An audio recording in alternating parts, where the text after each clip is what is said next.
Hello viewers, कैसे हैं आप सब। आई होप कि आप सब अच्छे ही होंगे। अब हम बात करेंगे भारतीय राष्ट्रीय आंदोलन की। वैसे तो भारत में बहुत सारे आंदोलन हुए हैं, लेकिन हम सिर्फ राष्ट्रीय आंदोलन की बात करेंगे। राष्ट्रीय आंदोलन में काफ़ी सारे आंदोलन आते हैं, मतलब 15-16 आंदोलन के आसपास होंगे, जिसमें हम पहला आंदोलन ले रहे हैं 1857 का विद्रोह। क्या इससे पहले कोई आंदोलन नहीं हुआ था? इससे पहले भी बहुत सारे आंदोलन हुए थे, इसके बाद भी बहुत सारे आंदोलन हुए हैं, लेकिन ये पहला ऐसा आंदोलन था जो पूरे भारत में फैला। पूरे भारत के लोग एक ही चीज़ के खिलाफ थे। बेशक सबके मकसद अलग अलग थे, लेकिन सभी एक ही चीज़ के खिलाफ थे, यानी कि अंग्रेज़ों के खिलाफ। तो इसमें क्या हुआ था, कैसे हुआ था, वो सब मैं आपको बताऊंगी। और अगर आप वीडियो को पूरा देखेंगे और समझेंगे तो मैं आपको गारंटी देती हूँ कि आप इस आंदोलन को, डेट को और इन सब चीज़ों को कभी नहीं भूलेंगे। आप इसको एक कहानी की तरह सुने। अगर हमें किसी भी चीज़ का कारण पता होता है तो हमें वो चीज़ कभी भूलते नहीं हैं। जैसे कि मान लीजिए मैं आपको बताने लग जाऊँ कि दो लोग थे, उनकी लड़ाई हुई, उसने लात मारी, उसने मुक्का मारा, उसने मुंह पे मारा, उसने ये किया वो किया, तो आपको वो चीज़ ना तो इतनी फ़ायदेमंद लगेगी, ना ही समझ में आएगी, ना ही आप इंटरेस्टेड होंगे। अगर आपको उस चीज़ का कारण पता चल जाए कि लड़ाई हुई क्यों थी, किसने किसको क्यों मारा, तो आप उसके पक्ष विपक्ष में रहेंगे और आपको थोड़ा सा इंटरेस्ट आएगा कि अच्छा वजह क्या थी। जब आपको स्थिति और वजह पता चलती है तो आपको चीज़ें याद भी रहती हैं और इंटरेस्टिंग भी लगती हैं। तो वही आज हमें यहाँ पे करना है कि सबसे पहले हम उस समय की स्थिति जानेंगे। क्योंकि देखिए, जैसे कि आज के टाइम में किसान आंदोलन चल रहा है, तो किसान आंदोलन किस प्रकार से हो रहा है, उस आंदोलन में और उस टाइम के आंदोलन में काफ़ी फ़र्क होगा। क्योंकि अभी जो हमारी स्थिति है, अभी जो हमारा रहन सहन है, हमारा माहौल है, हमारी जो मान्यताएं हैं वो अलग हैं, और उस टाइम की जो स्थिति थी वो अलग थी। तो पहले हम स्थिति की बात करेंगे कि 1857 की स्थिति कैसी थी, मतलब लोग किस प्रकार से रहते थे। तो देखो, इस टाइम जो है करीब अंग्रेज़ों को 100 साल के करीब राज करते करते हो गए थे। लेकिन 100 साल ऐसे, जैसे पहले जो है अब भारत में थोड़े थोड़े थे वो, कहीं पे कुछ, कहीं पे कुछ, कहीं पे कुछ, लेकिन अभी 100 साल आते आते वो पूरे इंडिया में फैल चुके थे और उनका जो शासन प्रशासन है वो मजबूत होने लग गया था, काफ़ी मजबूत हो गया था, और वो पूरे भारत पे एक सरकार की तरह हुक्म चलाने लग गए थे। ठीक है, सरकार की तरह। दूसरा, अंग्रेज़ का जो दबदबा है वो पूरी तरीके से भारत पे हो गया था, यानी कि सरकार अंग्रेज़ों की बनने लगी थी।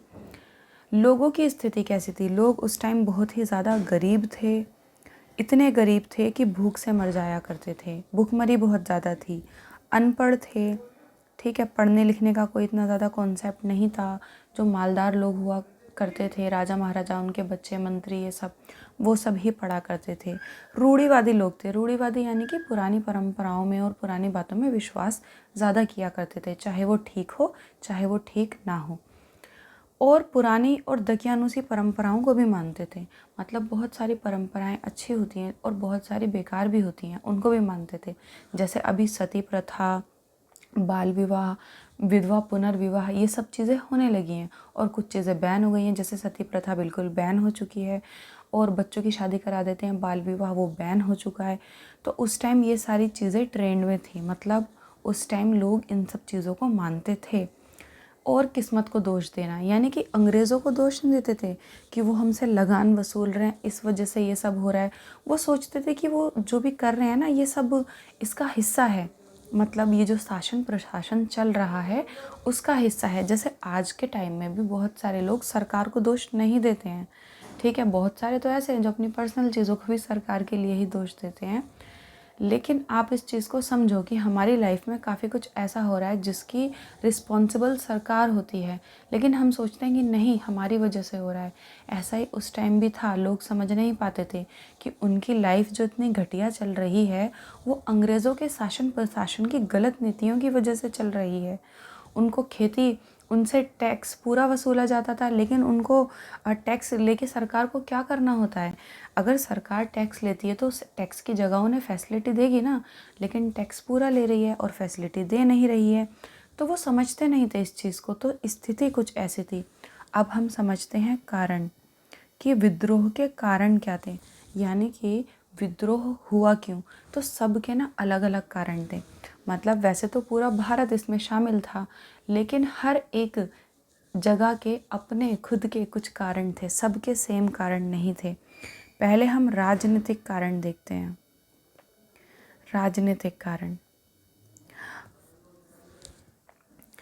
राजनीतिक कारण में सबसे पहले ये चीज़ आती है कि डलहौजी की जो नीतियाँ थी ना, उस टाइम का जो एक अंग्रेज़ था डलहौजी, उसकी नीतियाँ थी हड़पने वाली, यानी कि कुछ भी करता था और राज्य को हड़प के बैठ जाता था। ठीक है, जैसे कि झांसी की रानी उनसे ये कह दिया कि आपके संतान नहीं है तो ये राज्य हमारा हो गया।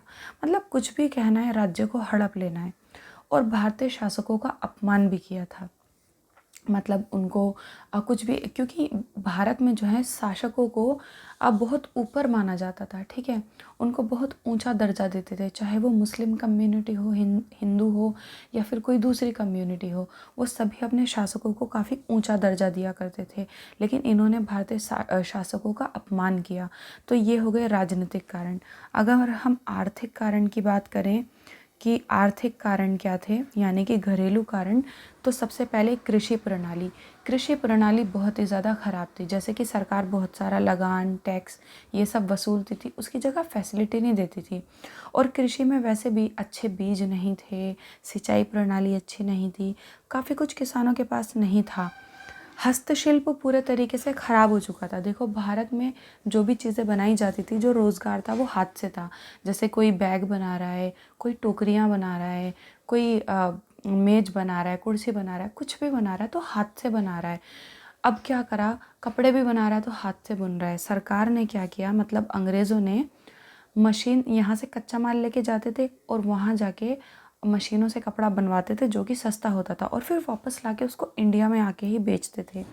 अब इंडिया में जो इंसान टी शर्ट हाथ से बना रहा है वो बेचेगा 10 रुपए की, और जो मशीन से बन रही है वो बेचेगा 5 रुपए की। अब लोग पहले से ही गरीब हैं, तो वो क्या करेंगे, 5 रुपए वाली टी शर्ट को खरीदेंगे। वो ये नहीं देखेंगे कि ये अंग्रेज़ बना रहे हैं, इसका प्रॉफिट अंग्रेज़ों को जा रहा है। वो ये सब चीज़ें नहीं समझ पाएंगे। आजकल के पढ़े लिखे लोग तो ये सब समझ नहीं पाते हैं। आप खुद देखो, चाइना से इतना माल आता है, ठीक है, तो हम क्या करते हैं, सस्ता और अच्छा होने की वजह से भी टिकाऊ भी होता है कई बार, तो हम उसको ज़्यादा खरीदते हैं चाइना वाले माल को, क्योंकि वो सस्ता है। हम ये नहीं देखते कि इसका प्रॉफिट कहाँ जा रहा है, क्या हो रहा है, जबकि हम सब इतने पढ़े लिखे भी हैं और इन चीज़ों को समझते भी हैं, फिर भी नहीं देखते। तो आप सोचिए कि जो लोग इतने अनपढ़ थे, गरीब थे, तो उनकी स्थिति कैसी होगी। तो आर्थिक कारण थे। अब सभी लोग, तो आपको ये समझ में आया कि कृषि प्रणाली खराब थी। और हस्तशिल्प खराब क्यों हुआ, क्योंकि लोग हाथों से बनी हुई चीज़ों को खरीद ही नहीं रहे थे, क्योंकि वो महंगी होती हैं। उसकी जगह मशीनों वाली चीज़ों को खरीद रहे थे, क्योंकि वो उन्हें सस्ती हो रही थी। और उसी की वजह से हमारे यहाँ के जो कर्मचारी हैं, उनका हस्तशिल्प खराब हो रहा था। वो और ज़्यादा गरीबी की स्थिति में पहुँच गए, इतने गरीब कि भूख से मरने लग गए। दूसरा, कर्मचारियों का शोषण। ये जो सरकार थी, अंग्रेज़ी सरकार, ये कर्मचारियों का शोषण करती थी। कैसे, जैसे कि 2 रुपए में दिन भर काम कराएगी। मतलब काम का कोई घंटा ही फिक्स नहीं है। जैसे कि आपको बताया जाएगा ना कि आपको 9 बजे से काम स्टार्ट करना है और शाम के 5 बजे तक करना है, फिर आपकी छुट्टी हो जाएगी। लेकिन इनको बताया ही नहीं जाता था। बस काम स्टार्ट किया और जब तक मज़दूर की हालत बिल्कुल मरने लायक ना हो जाए ना, उसके बाद घर चले जाओ, या फिर रात ना हो जाए। इस तरीके से मतलब अनलिमिटेड उनसे काम लिया जा रहा है, और पैसे कितने दिए जा रहे हैं, जीने लायक। तो ये शोषण ही तो हुआ। तो इन सब चीज़ों से लोग काफ़ी परेशान थे। एक और कारण है, एक और कारण है, वो भी मैं बताती हूँ। वो है सामाजिक कारण, जिसे सुन के ना आपको थोड़ा सा अजीब लगेगा। इसीलिए मैंने पहले आपको स्थिति बताई है कि उस समय की स्थिति क्या थी। यह है सामाजिक कारण।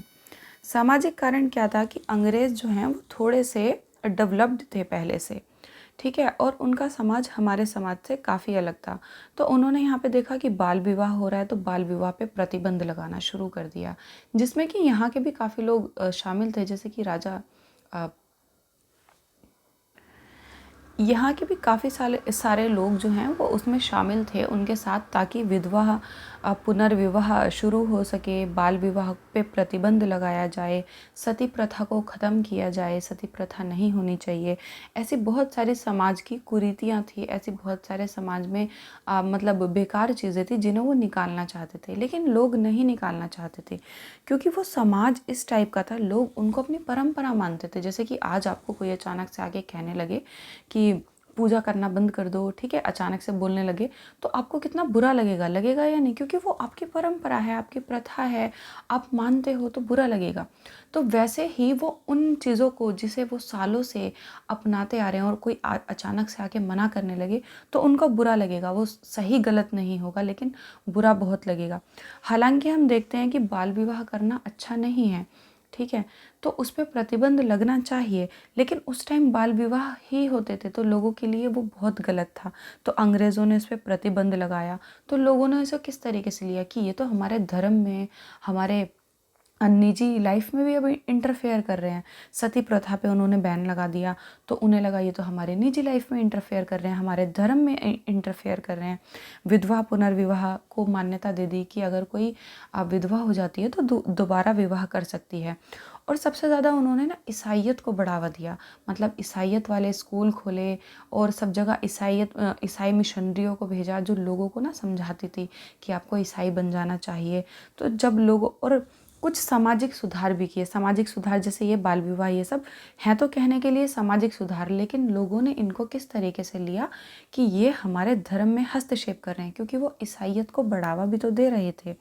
साथ में उन्होंने जाति प्रथा पे भी हमला किया। यहाँ पे जाति प्रथा बहुत ज़्यादा थी, अभी भी है, लेकिन उस टाइम तो बिल्कुल खुलेआम होती थी। तो उन्होंने कहा कि सभी जातियाँ एक बराबर हैं, हम तो मतलब जाति के हिसाब से काम नहीं देंगे, हम तो अपने हिसाब से काम देंगे कि जो भी मतलब जो भी काबिल है उसको काम देंगे। इस तरीके से मतलब उनकी नज़र में सब बराबर थे, मतलब सारे इंडियंस एक बराबर। अंग्रेज़ों से कम मानते थे वो इंडियंस को, लेकिन इंडियंस में कम ज़्यादा नहीं करते थे, वो सब उनके लिए एक बराबर। तो उस वाली चीज़ को कि जाति को वो नहीं मानते थे ऊंच नीच इन सबको, उनके लिए सारे इंडियंस ही अपने आप से नीचे थे, ठीक है। तो उस चीज़ को भी लोगों ने बहुत अपने ऊपर लिया कि ये तो हमारी अब जाति प्रथा पे भी हमला कर रहे हैं। तो ये सारे कारण हो गए, आर्थिक कारण, राजनीतिक कारण, सामाजिक कारण और धार्मिक कारण। सभी के अंदर अंग्रेज़ों के खिलाफ गुस्सा था, किसी को धर्म को लेके, किसी को जाति को लेके, किसी को किसी चीज़ को लेके, किसी को किसी चीज़ को लेके। तो सबको जो है मतलब ये जो गुस्सा है, सबको चाहिए था कि कोई एक तरीके से मतलब सबका गुस्सा अंदर भरा हुआ था, उनको चाहिए थी एक वजह, कोई एक वजह मिल जाए और वो अंग्रेज़ों के खिलाफ अपना गुस्सा निकालें। और बहुत सारे ना शासक ऐसे थे, मतलब राजा महाराजा, जो अंग्रेज़ों से बहुत ज़्यादा नाराज़ थे, उनसे बहुत ज़्यादा चिढ़े हुए थे, क्योंकि उनका शासन अंग्रेज़ों ने हड़प लिया था, तो उनको भी अपना गुस्सा निकालना था। तो सबके ना अपने अपने वो थे, किसी को आज़ादी नहीं चाहिए थी उस टाइम, किसी को ये नहीं था कि अंग्रेज़ों को यहाँ से भगाना है, आज़ादी चाहिए या फिर हमें खुद का स्वशासन करना है, ऐसा किसी के मन में नहीं था। सबके ना अपने अपने मुद्दे थे, अपना अपना गुस्सा भरा हुआ था। तो बात कहाँ से शुरू हुई वो मैं फिर बताती हूँ। ये तो हमने पूरी स्थिति समझी, कारण समझे, तो बात यहाँ से शुरू हुई। इसका ना एक सैन्य कारण था, ठीक है, मतलब भारतीय लोग भी तो अंग्रेज़ी सेना में शामिल होते थे, वो एक सरकार थी, उसमें भारतीय लोग भी सरकार में होते थे, सेना में होते थे, हर चीज़ में होते थे। तो सेना में क्या हुआ, किसी ने ना अफवाह फैला दी। एक बंदूक होती थी जिसे सेना को दिया जाता था, तो उसका जो कवर होता है ना, बंदूक का कवर, उसको कहते हैं कारतूस। कारतूस, ये जो बंदूक का कवर था ना, ये चमड़े का बना हुआ होता था। तो किसी ने ये खबर फैला दी कि ये जो बना हुआ होता है गाय और सूअर की चर्बी से बना हुआ होता है। ये खबर इसलिए फैलाई क्योंकि लोग चाहते थे कि विद्रोह हो। ये खबर कहाँ से उड़ती उड़ती आई और किसने फैलाई ये तो पता नहीं, लेकिन ये अफवाह थी, क्योंकि गाय जो है वो हिंदुओं के लिए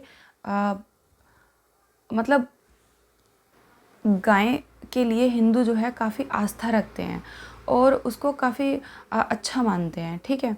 और वहीं सूअर जो है वो मुसलमानों के लिए, वो उसे देखना पसंद नहीं करते, नाम भी नहीं लेते, ठीक है। उसको वो थोड़ा दूर रखते हैं, थोड़ा दूर नहीं, काफ़ी दूर रखते हैं। तो दोनों ही, हिंदुओं के लिए भी और मुसलमानों के लिए भी, गाय का यूज़ करना हिंदुओं के लिए और सूअर का यूज़ करना मुसलमानों के लिए, दोनों के लिए ही हानिकारक था।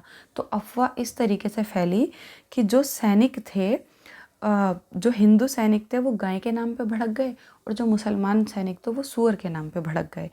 अब कारतूस जो है, जब बंदूक चलाई जाती थी तो कारतूस को ना मुंह से खोलना पड़ता था, हाथों से मतलब पकड़ते थे और मुंह से खोलते थे।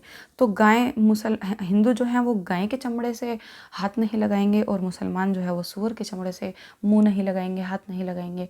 तो इस वजह से उनकी धार्मिक जो आस्था है उसको ठेस पहुंची कि इन्होंने, अंग्रेज़ों ने तो बिल्कुल ही सत्यानाश कर दिया, मतलब हमारा धर्म ही भ्रष्ट कर दिया। उनको आ गया गुस्सा, और गुस्सा इस तरीके से फूट पड़ा कि सैनिकों ने विद्रोह कर दिया। इसलिए इस वाले विद्रोह को ना सैनिक विद्रोह भी कहा जाता है। विद्रोह बहुत अच्छे तरीके से हुआ, मतलब एकदम हल्ला बोल टाइप। अब वह एक दो अंग्रेज़ भी उसमें मर गए, ठीक है, मार दिया गया, क्योंकि बहुत ज़्यादा ऐसे एकदम लड़ाई टाइप हो गई। तो उनका ये था, सैनिकों का ये था कि हम इन कारतूसों का यूज़ नहीं करेंगे, और हमारी जो धार्मिक मान्यता है उनके खिलाफ ये हमसे ये सब करते हैं। और जो पहले का भरा हुआ गुस्सा था ना, कि वेतन भी कम देते हैं, विदेशी सेवा में ज़बरदस्ती भेजते हैं। पहले क्या था कि बहुत सारे लोग ऐसा मानते थे कि ये धर्म धर्म के हिसाब से कि समुद्र पार लड़ाई करने के लिए कोई नहीं जाएगा, समुद्र पार जाएगा तो वो धर्म से बाहर हो जाएगा।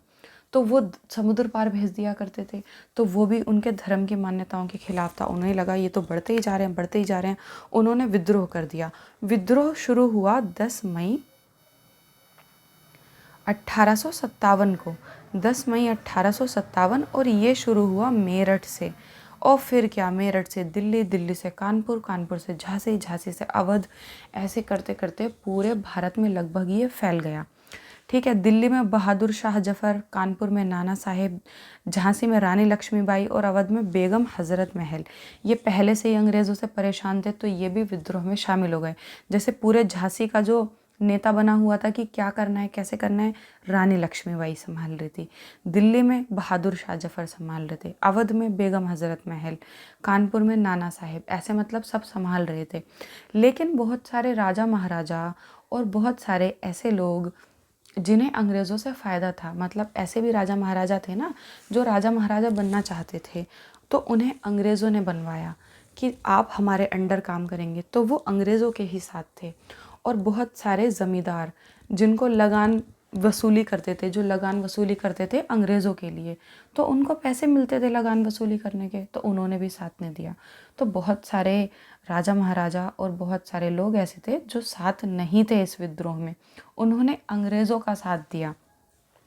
तो विद्रोह पूरे देश में चला, और सब अपनी अपनी तरीके से कर रहे थे। जैसे कुछ के कारण धार्मिक थे, कुछ राजनीतिक थे, कुछ सैन्य कारण थे। उसके बाद ये विद्रोह चलता रहा, लगभग 1 साल चलता रहा ये विद्रोह। लेकिन उसके बाद क्या हुआ, सरकार ने इस विद्रोह को दबा दिया, कुचल दिया।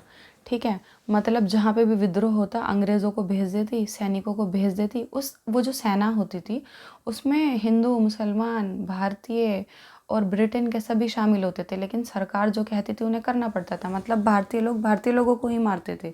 हाँ, मारते थे, अंग्रेज़ भी मारते थे, भारतीय भी मारते थे, क्योंकि उनका वो काम था, वो सेना में शामिल थे। जैसे अभी भी होता है ना, मान लो जैसे कि किसान विद्रोह हो रहा है, तो वहाँ से जो पुलिस वाले हैं जो तार लगा रहे हैं किसानों को रोकने के लिए, जो चीज़ें कर रहे हैं, वो भी तो भारतीय ही हैं। उनमें किसानों के भी बच्चे होंगे जो पुलिस वाले हैं, लेकिन उनको करना पड़ रहा है क्योंकि सरकार ने ऑर्डर दिया है। तो ऐसे ही पहले हुआ करता था। तो ये जो विद्रोह है ये 1 साल के अंदर अंदर दबा दिया गया, कुचल दिया गया, कुल मिला के ये असफल हो गया। अब असफल होने के कारण जो हैं वो आपको साफ साफ नज़र आ रहे होंगे। सबसे पहले तो इसका ना कोई नेता नहीं था। नेता मतलब अलग अलग जगह पे अलग अलग नेता बैठे हैं, अलग अलग जगह पे अलग अलग कंट्रोल किया जा रहा है। जैसे पूरे भारत का कोई एक ऐसा नेता नहीं था जो पूरे भारत को कंट्रोल करके चलता कि अब हमें ये करना है, अब हमें ये करना है, अब हमें ये करना है। कहीं विद्रोह आज हो रहा है, कहीं कल हो रहा है, कहीं परसों हो रहा है, तो पावर ना बट गई, इस वजह से असफलता मिली। और दूसरा, कोई ब्लूप्रिंट नहीं था। ब्लूप्रिंट मतलब ये, जब कोई विद्रोह होता है ठीक है। तो मतलब आप किस लिए विद्रोह कर रहे हैं? आपको ये ऐसा कोई नहीं था कि इनको भगा के हमें खुद का स्वराज लेके आना है। मतलब आपको चेंजेस चाहिए, लेकिन चेंजेस क्या चाहिए? बस उनका गुस्सा फूटा, लेकिन ऐसे कोई ब्लूप्रिंट नहीं था कि अंग्रेज़ों को भगाने के बाद हमें इस तरीके की शासन व्यवस्था चलानी है। जैसे कि 1947 में जब देश आज़ाद हुआ तो हमारे पास पहले से एक ब्लूप्रिंट था कि ये चले जाएंगे, उसके बाद हमें लोकतंत्र करना है, ऐसे वाला करना है। मतलब कौन कौन से नेता बनेंगे, कौन कौन लीडर होगा, क्या होगा, पूरा ब्लूप्रिंट था हमारे पास। लेकिन उस टाइम नहीं था, कोई ब्लूप्रिंट नहीं था कि अगर सफल हो गए तो क्या करना है। दूसरा, आधुनिक हथियारों की कमी। आधुनिक हथियारों की कमी मतलब भारतीयों के पास ऐसे हथियार थे जैसे कि हथौड़ी, कुल्हाड़ी टाइप के, मतलब घरेलू हथियार, जबकि अंग्रेज़ों के पास बंदूकें वगैरह ये सब थी। उनके पास आधुनिक हथियार थे, वो दूर से ही मार दिया करते थे। यहाँ हाँ करते हुए मारने के लिए जा रहे हैं, बंदे ने दूर से ही गोली मार दी, तो कोई फ़ायदा नहीं है ना। तो उनके पास बहुत सारे हथियार थे। और संगठन का अभाव, मतलब पूरा देश ना एक संगठन बना के नहीं चला। कुछ लोग तो इतने उतावले हो गए कि टाइम से पहले ही विद्रोह कर डाला था। और बहुत सारे देसी राजा थे जिन्होंने समर्थन ही नहीं किया, बहुत सारे ज़मींदार थे जिन्होंने समर्थन नहीं किया। तो ये विद्रोह इस वजह से असफल हो गया। अब इस विद्रोह से भारतीयों को क्या फ़ायदा हुआ? भारतीयों को ये फ़ायदा हुआ कि ये पता चल गया, अच्छा तो अंग्रेज़ों से पूरा भारत ही परेशान है।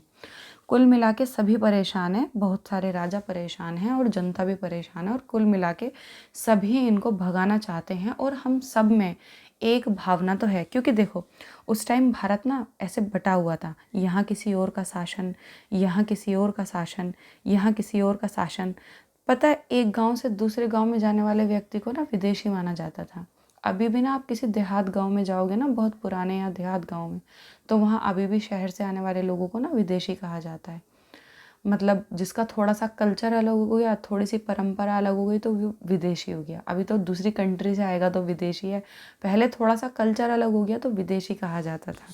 तो सब ना एक साथ ऐसे एक दूसरे को मानते नहीं थे, एक दूसरे को विदेशी टाइप मानते थे।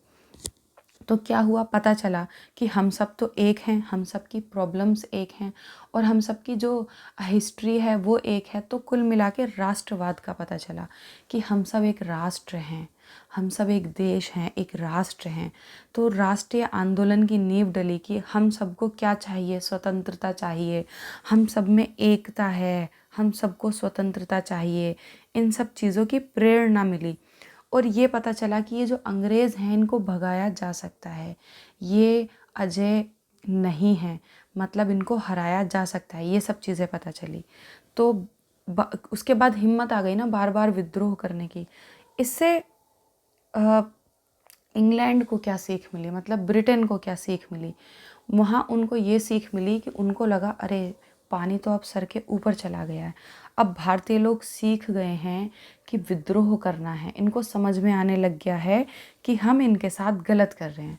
इससे पहले तो उनको ये भी समझ नहीं थी कि हम इनके साथ गलत कर रहे हैं, उनको लगता था कि ये तो हमें सभ्य बनाने के लिए आए हैं। तो उन्होंने क्या किया, उन्होंने कुछ चेंजेस किए। जैसे कि सबसे पहले तो कंपनी का शासन ख़त्म कर दिया। मतलब अभी तक जो शासन चल रहा था ना, जो कंपनी थी ईस्ट इंडिया कंपनी, वो व्यापार करने के लिए भारत आई थी और धीरे धीरे उसने कब्जा कर लिया। तो उसका शासन ख़त्म कर दिया और अब किसका शासन हो गया, सरकार का। इंग्लैंड की जो सरकार है, जिसे ब्रिटिश क्राउन कहते हैं, महारानी का शासन, अब सीधा सरकार का शासन हो गया। अब देखो हमारे लिए तो कंपनी का शासन हो या सरकार का, दोनों ही दमनकारी हैं, दोनों ही परेशान करते हैं, तो ज़्यादा फ़र्क नहीं है। लेकिन उनके ऊपर फ़र्क आया, इंग्लैंड वालों के ऊपर, ब्रिटेन वालों के ऊपर। ब्रिटिश सरकार पर यह फ़र्क आया कि जब कंपनी शासन करती थी तो कंपनी को प्रॉफिट होता था, मतलब उन लोगों को जो कंपनी में शामिल थे। अभी सरकार जब शासन कर रही है तो सारा प्रॉफिट सरकार को जाएगा, ना कि कंपनी को। ठीक है, तो इसका शासन कर दिया और फिर एक नया रूल लेके आई, जिसे हम जानते हैं भारत सरकार अधिनियम 1858, जिसमें बहुत सारे रूल थे कि कंपनी क्या कर सकती है, क्या नहीं कर सकती, सरकार क्या कर सकती है, क्या नहीं कर सकती है, वगैरह वगैरह। वो उनके अपने फ़ायदे के लिए थे। ठीक है, वो कंपनी से भी फ़ायदा लेना चाहते थे और भारतीयों से तो लेना ही चाहते थे। दूसरा, उन्होंने ना सामाजिक सुधारों में हस्तक्षेप करना कम कर दिया, जैसे जाति प्रथा, अरे तुम्हें जो करना है करो, तुम्हें सती प्रथा करनी है, तुम्हें बाल विवाह करना है, जो करना है करो, उन्होंने इसमें हस्तक्षेप करना थोड़ा कम कर दिया। लेकिन ईसाई मिशनरियों पे लगाम नहीं लगाई, वो ऐसे ही चलती रहने दी, ताकि भारतीयों को ये ना लगे, क्योंकि भारतीय ना किसी भी चीज़ पे भड़के या ना भड़के, लेकिन वो सामाजिक सुधार जो उन्होंने किए, क्योंकि उनके लिए वो ठीक नहीं थे उस टाइम, और वो जो उन्होंने धर्म में हस्तक्षेप किया उस पर बहुत लोग भड़क पड़े थे, तो उन्होंने वो थोड़ा कम कर दिया। और सेना में सुधार किया। सेना में क्या सुधार किया, मतलब ऐसे कर दिया जैसे 3 यूरोपीय लोगों पर 1 भारतीय, मतलब यूरोपीय ज़्यादा भर लिए सेना में, यूरोप के अंग्रेज़ ज़्यादा भर लिए और भारतीय सेना को थोड़ा कम कर दिया, ताकि जब भारतीय सेना विद्रोह करे तो अंग्रेज़ उसको कंट्रोल कर सके। मेरे पास तो इसकी इतनी ही नॉलेज थी। आई होप मैं समझाने में सक्सेसफुल रही होंगी और आपको हमेशा ये चीज़ याद रहेगी। फिर भी मैं एडवाइस देना चाहूँगी कि वीडियो देखने के बाद 102 बार खुद से रिपीट करें, अपने फ्रेंड से, दोस्त से, सहेली से इस बारे में बात करें, अपने किसी छोटे बहन भाई को ये टॉपिक समझाएं, तो आपको एकदम टॉपिक क्लियर हो जाएगा। और उसके बाद फिर इस पर खुद से क्वेश्चन बनाएं और लिख के देखें, कभी नहीं भूलेंगे। और आई होप आपको वीडियो अच्छा लगा होगा। मिलते हैं नेक्स्ट वीडियो में एक और वीडियो के साथ, जिसमें मैं एक और आंदोलन लेके आऊँगी। वैसे आप कौन से आंदोलन पे वीडियो चाहते हैं, आप मुझे कमेंट बॉक्स में ये भी बताएं। मिलते हैं नेक्स्ट वीडियो में। Bye bye.